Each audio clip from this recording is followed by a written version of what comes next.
En La Ventana acontece, que no es poco, un relato personal de la historia con Nieves con Costrina, Cadena SER.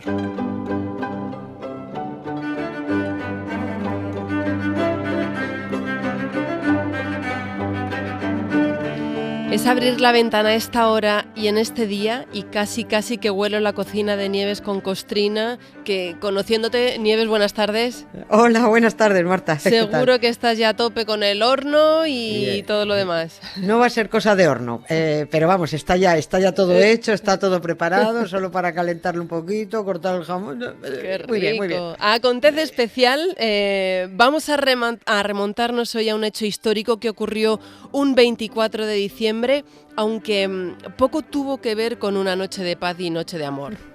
Para nada. ¿No? Sí, y eso me lleva a dar un consejito, que nadie me pide, pero bueno, yo lo doy. Cuidado con las velitas hoy, cuidado con los adornos navideños al lado de las velitas, los espumillones, que prenden muy bien. Cuidado con las chimeneas sin vigilancia, que eso prende y luego vienen los disgustos. Dejen a los bomberos que pasen también la noche en paz, que tienen derecho, no estar corriendo para arriba y para abajo.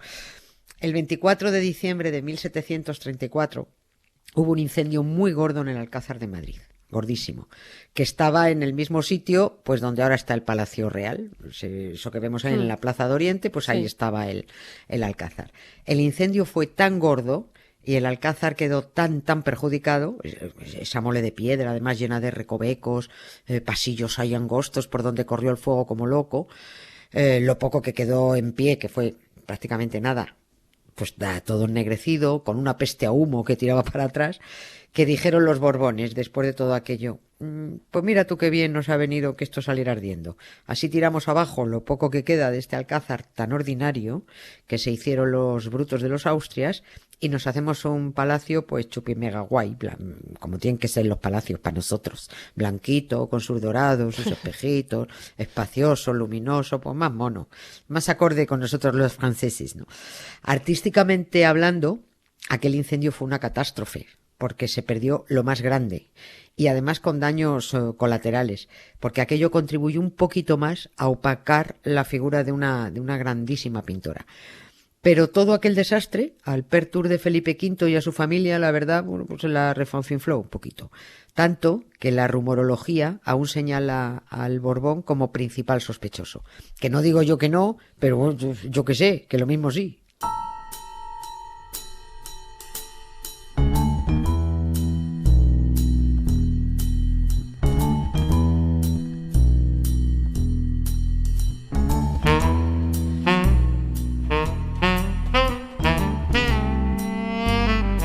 A ver, vamos a ir por partes, que has abierto muchos frentes aquí. Primero, ¿qué pasó aquella Nochebuena de 1734 para que el Alcázar saliera ardiendo? No sé si se conocen las causas.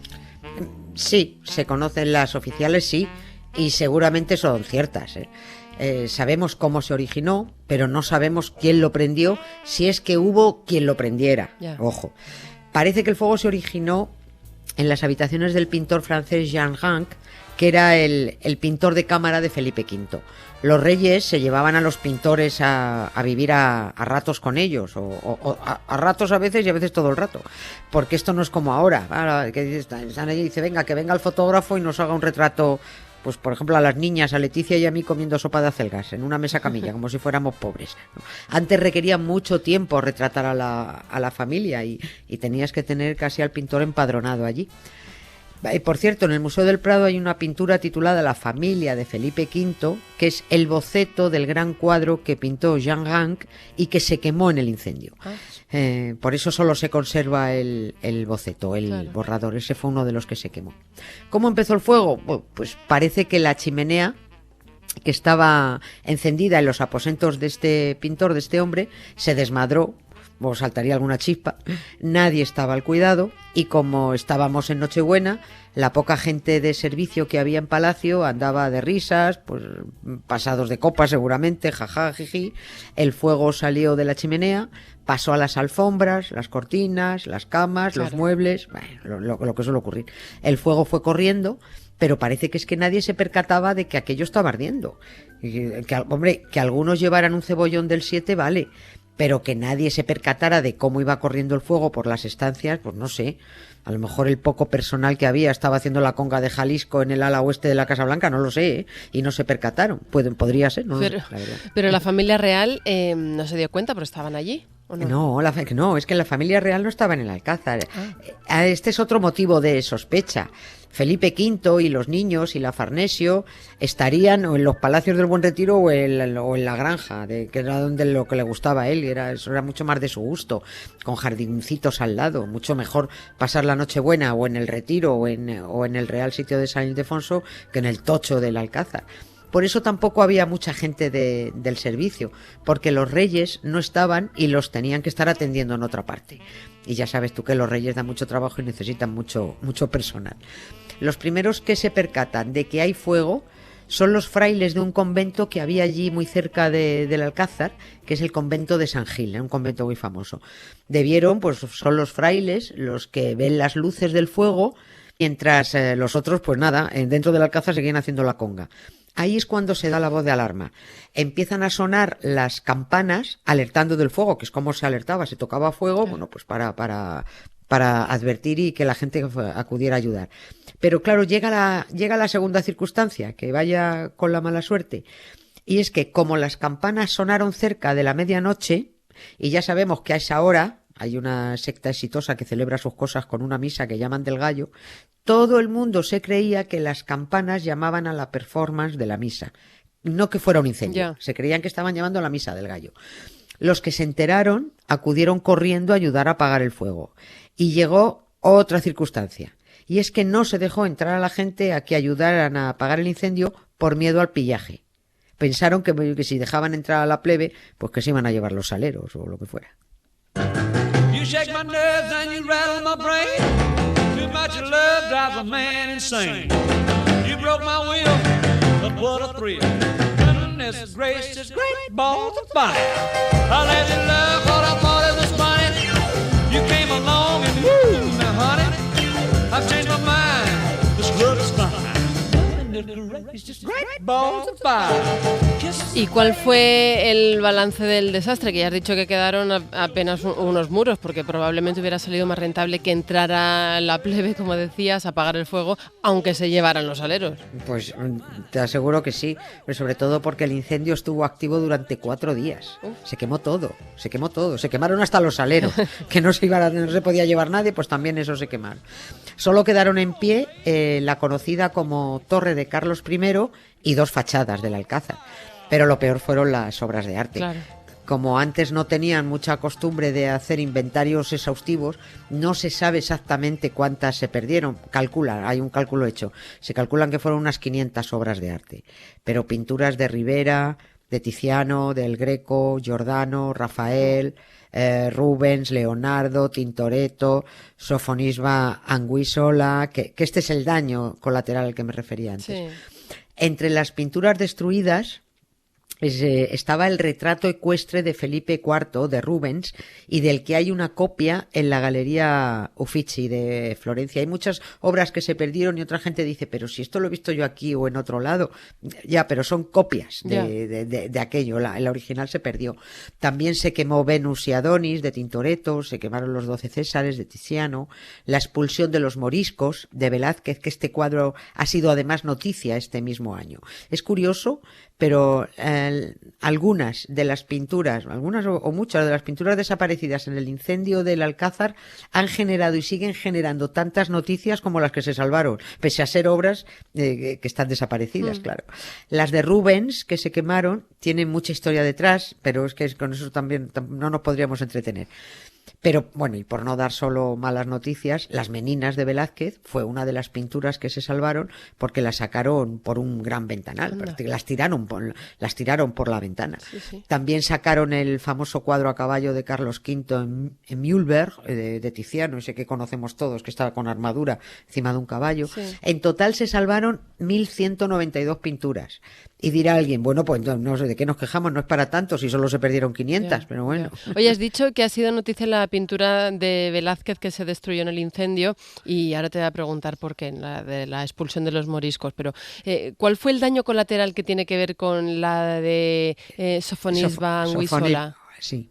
Es una pintora de la que tú me decías antes, ¿no? De que ya se hablaba, pero desde hace relativamente poco. Sí, no, Sofonisba desapareció del mapa, ya se habla más y ya se han hecho exposiciones, pero una mujer que es muy poco conocida. Hombre, seguramente muy conocida para los expertos, pero para los profanos dirían esa quién es. Ya. Y hay una razón para que se haya hablado tampoco de esta extraordinaria artista durante mucho tiempo. Voy a birlarle la frase a Pello H. Riaño, que es historiador del arte y periodista, y se la birlo de su libro Las Invisibles, que es un ensayo sobre por qué los museos, entre ellos el del Prado, ha ignorado las obras de grandes pintoras y el destino de la mayoría de ellas ha sido permanecer ocultas entre los fondos. Eran grandes pintoras, pero estaban ahí en los sótanos.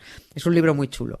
La frase de Pello H. Riaño es que la ausencia y el silencio son obstáculos habituales en la carrera pública y póstuma de una pintora. Otro obstáculo es la autoridad arrebatada. Fin de la cita. Y todo eso, la ausencia en los museos, el silencio al no hablar de ellas, si no están presentes poco se va a hablar. La autoridad, el prestigio que les arrebataron y la autoría que les birlaron, pues todo eso lo padeció Sofonisba. Esta era de Cremona, era una pintora de Cremona, que está en Lombardía, ahora al norte de Italia, pero del momento en que hablamos pertenecía al milanesado, y ese milanesado era propiedad de la corona española. Bueno, pues a Sofonisba, Felipe II la llamó y le dijo: vente para el Alcázar, Sofo, que te vas a convertir en la retratista oficiosa de la familia real. ¿Oficiosa? Claro, no oficial, era chica. Una chica no podía ser retratista oficial. Iba a ser la oficiosa. Fíjate que tenía 27 años esta mujer. Y como no podía ser pintora oficial, la nombraron oficialmente dama de honor de la reina Isabel de Valois, que era una de las 16 damas de honor que tenía la reina. Pero ella lo que hacía sobre todo era pintar y ser la maestra de dibujo y de música de la reina y de las niñas, de las hijas del rey. Esta mujer tuvo muchísima fama en Europa, era conocidísima, pero tras su muerte, poco a poco, la notoriedad empezó a desaparecer hasta que se apagó casi del todo. Y también contribuyó a ello que varios de sus cuadros se perdieran en el incendio del Alcázar. Y algunos de los que se salvaron se los atribuyeron a señores. I would be complex, I would be cool. They'd say I played the field before I found someone to commit to. And that would be okay for me to do. Every conquest I had made would make me more of a boss to you. I'd be a fearless leader, I'd be an alpha type. When everyone believes ya, what's that like? I'm so sick of running as fast as I can, wondering if I'd get there quicker if I was a man. And I'm so sick of them coming at me again, 'cause if I was a man, then I'd be the man, I'd be the man. Entonces, si ella era la pintora oficiosa, ¿quién era el pintor de cámara oficial de Felipe II? Sí, pues, siempre alguien tenía que ocupar ese puesto. Claro. Pues el oficial era Alfonso Sánchez Coello, grandísimo pintor, un tipo extraordinario, dicen los expertos, que son los que los tienen que decir, que también se hinchó a retratar a la familia real, pero que no sé, esto es cosa mía, pero no sé qué tal le sentaría ser el pintor de cámara, pero era de Anguissola como retratista de la familia real española, de quien corrió la fama por Europa, mucho más que la de él. Pero lo que sí se sabe es que muchos retratos que hizo la pintora en los siglos posteriores se atribuyeron a otros autores, todos hombres. Claro. Y cuando no tenían nombre ponían anónimo, siglo XVI. ¿Este de quién será? Pues no sabemos de quién es, pues era un anónimo. Anónimo, un clásico. Sí. Y algunas atribuciones fueron a Sánchez Coello. Hay un retrato de Felipe II que en cuanto lo describa así con 3 datos, creo que casi todo el mundo lo va a ver en sus cabezas, porque todos lo hemos visto en algún momento. Está el rey, Felipe II, vestido totalmente de negro, menos los encajitos blancos que llevaban en el cuello y en los puños, y con un gorrito negro y alto. Como si fuera de cocinero, alto, sí. Bueno, pues ese retrato hasta 1989 ha estado atribuido a Sánchez Coello. Porque claro, ¿cómo iba a ser eso obra de una mujer? Y no, resultó que no. resulta que era de Sofonisba. Y eso pasó con casi todas las obras de Sofonisba Anguissola, que entre los cuadros que se perdieron en el incendio, los que se rescataron pero se atribuyeron a otros su autoría, la ausencia de su obra en los museos, de ella y de otras muchas mujeres, o la presencia pero con el nombre de un señor o señalado como anónimo, pues resulta que Sofonisba desapareció del mapa, pese a que fue famosísima y reconocidísima en su tiempo.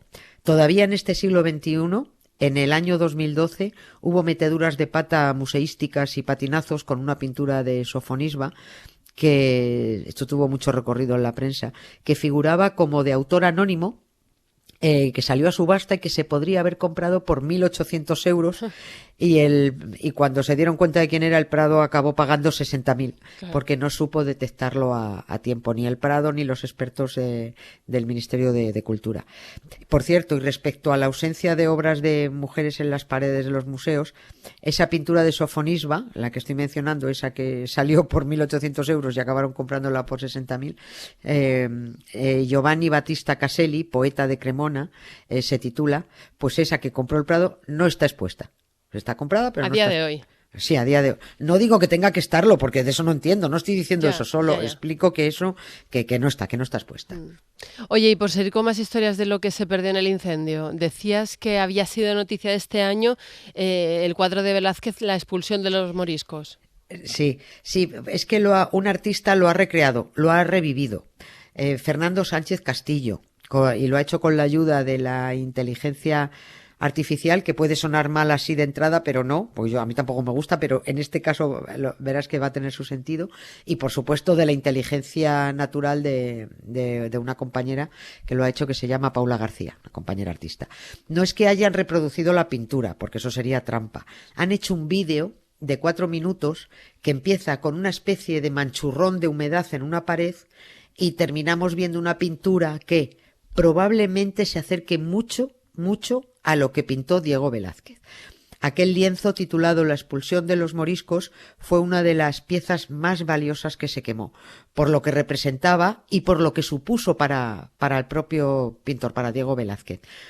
Felipe IV sacó a concurso, vamos a decirlo así, entre varios pintores que le representaran algo que había hecho su padre, Felipe III, el Lerdo, de lo que parecía estar muy orgulloso, pese a que se demostró que fue una de las mayores cagadas de este país, que fue la expulsión de miles y miles de españoles, moriscos. Era la expulsión de los moriscos, pero los moriscos eran descendientes de antiguos musulmanes que se convirtieron al cristianismo, los convirtieron a cachiporrazos, ¿no?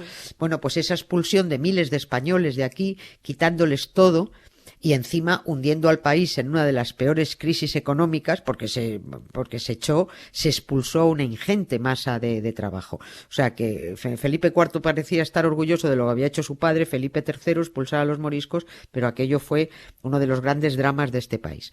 De ese lamentable hecho que protagonizó su padre, Felipe IV quería un gran cuadro que dejara constancia. Hubo 3 pintores que se presentaron a las oposiciones: Eugenio Cajés, Vicente Carducho y Diego Velázquez, que fue el que ganó. Y precisamente esa pintura, La expulsión de los moriscos, lo llevó a convertirse en pintor de cámara de Felipe IV. Ese es el cuadro que ardió. Arden los muros y los tejados, arden las sombras de tu pasado, arden en llamas nuestros abrazos. Oh, arden los mares y los desiertos, arden la culpa de nuestro deseo y las palabras que llevan veneno, porque esto es el incendio, esto es el incendio, somos un incendio sin control. Nieves, el cuadro se quemó. ¿A partir de qué o cómo pudieron recrearlo? Porque, claro, tuvieron que alimentarse, lógicamente, a partir de algo para poder recrearlo. Sí, tenían un punto de partida. Bueno, primero con documentación histórica. Existía un texto del siglo XVII que describía el lienzo. Había una descripción. Ese texto decía: vemos al señor rey Felipe III armado y con el bastón en la mano señalando a una tropa de hombres, mujeres y niños que llorosos van conducidos por algunos soldados, y a lo lejos unos carros y un pedazo de marina con algunas embarcaciones para transportarlos. A la mano de la derecha del rey está España, representada en una majestuosa matrona, sentada al pie de un edificio. En la diestra mano tiene un escudo y unos dardos, en la siniestra unas espigas, armada a lo romano, y a sus pies hay una inscripción en un zócalo. Esa descripción fue un punto de partida. Con esto puedes imaginar una pintura, sí, pero solo puedes imaginarla, sí. nada más. Pero Sánchez Castilla contaba con un descubrimiento que se había hecho en 1988, cuando se localizó una ilustración en blanco y negro del siglo XVII identificada como retrato de caballero en busto con alta gola, y que se creía que era un boceto de un pintor flamenco, de esto pues un dibujico aquí que ha hecho uno en un papel a lápiz, y resultó que no. Resultó que ese era el boceto que había hecho Velázquez de Felipe III para su lienzo La expulsión de los moriscos. Con los datos de la descripción, con el boceto, con la inteligencia natural de Fernando Sánchez Castillo y Paula García, más la inteligencia artificial, se ha podido recrear algo parecido a lo que fue aquel lienzo que se quemó en el Alcázar de Madrid, y se puede ver el proceso de creación en un vídeo. Creo que quien quiera puede verlo porque está subido en internet, en los 4 minutillos. Y por cierto, Sánchez Castillo, es que me gusta a mí este artista, es el que hizo esa maravillosa instalación artística con el Azor, el cochambroso barco del dictador Franco, donde se paseaba por ahí, por San Sebastián, por la Concha, que el gobierno subastó para desguace y que ahora se ha convertido en una obra de arte hecha con chatarra y titulada Síndrome de Guernica. Está hecho cubos apelmazados de chatarra. Es propiedad del Museo Elga de Alvear en Cáceres, el Museo de Arte Abstracto. Y es un museo que me encanta, recomiendo, ya que estoy, pues yo recomiendo verlo porque es muy chulo. Y no sé cómo hemos llegado del incendio del Alcázar al desguace del yate de Franco. Bueno, lo que ha quedado claro, porque vamos enlazando una idea con otra, claro, es que hay tantos hilos de los que tirar, pero ha quedado clarísimo que aquel incendio fue una tragedia artística, claro. Y tú decías al principio, una gran alegría para los Borbones. Sí, mira, no se le saltaron las lágrimas, que te diga. Para lo que quedó en pie, después de 4 días devorando las llamas en el Alcázar, Felipe V dijo, que lo derriben, que me tiren esto. Porque no había teléfono en aquel entonces, pero con esto del incendio del Alcázar y lo bien que le vino al Borbón, a mí siempre me viene a la cabeza esa escena de la película Art de París, esa que está basada en el libro de Dominique Lapierre y Larry Collins, cuando Hitler llama a gritos desde Berlín a su general Dietrich von Cholchich, yo le llamo el Cholchich, que era este general era su gobernador nazi durante la ocupación alemana, y Hitler llamaba desde Berlín preguntando a voces eso de arde París, pero arde París ya, que esas eran las órdenes de Hitler, destruir París antes de entregarla a los aliados. Bueno, pues yo me imagino así a Felipe V preguntando, ¿pero ha terminado ya de quemarse el Alcázar o qué? No lo sé. Seguramente no fue él, seguro que no, pero siempre ha sido sospechoso porque el Alcázar era horrible para su gusto, que él venía de Versalles y a los Borbones les gustaba el brilli-brilli, que en Versalles tenían que ir con gafas de sol, de tanto dorado y tanto espejo. El Alcázar era un lugar pétreo, oscuro, era una fortaleza más que un palacio. Felipe V intentó remodelarlo, pero como se podía hacer muy poco para arreglarlo a su gusto, debió atender alguna sugerencia de algún maestro de obras que le dijo, oye, rey, mira, esto sale más barato tirarlo y hacerlo nuevo que arreglarlo. Y lo mismo dijo, bueno, pues nada, a ver si un día de esto viene un incendio y se lo come.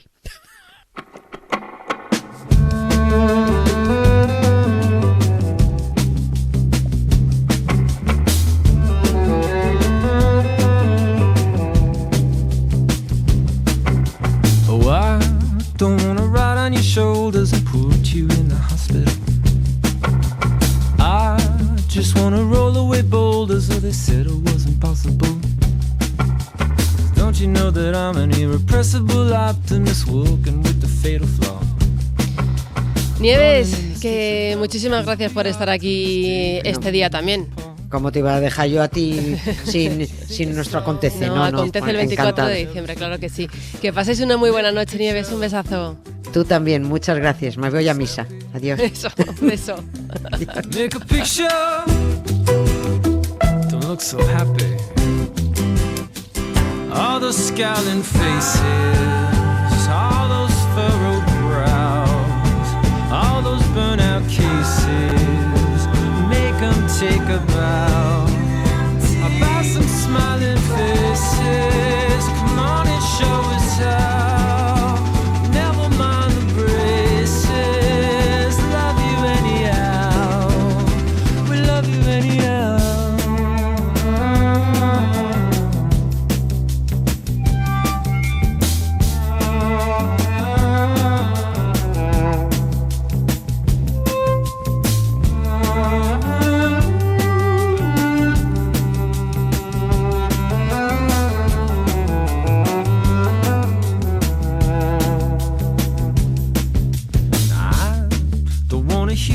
Possible falling with the shepherd's tone. And if we're ever gonna get out of this hospital, you will never sleep alone.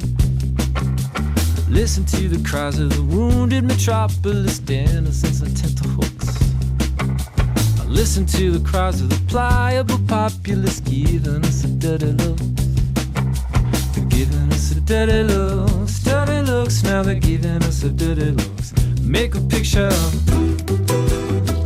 make it snappy. I'll make a picture, don't look so happy. All the scowling faces, all those furrowed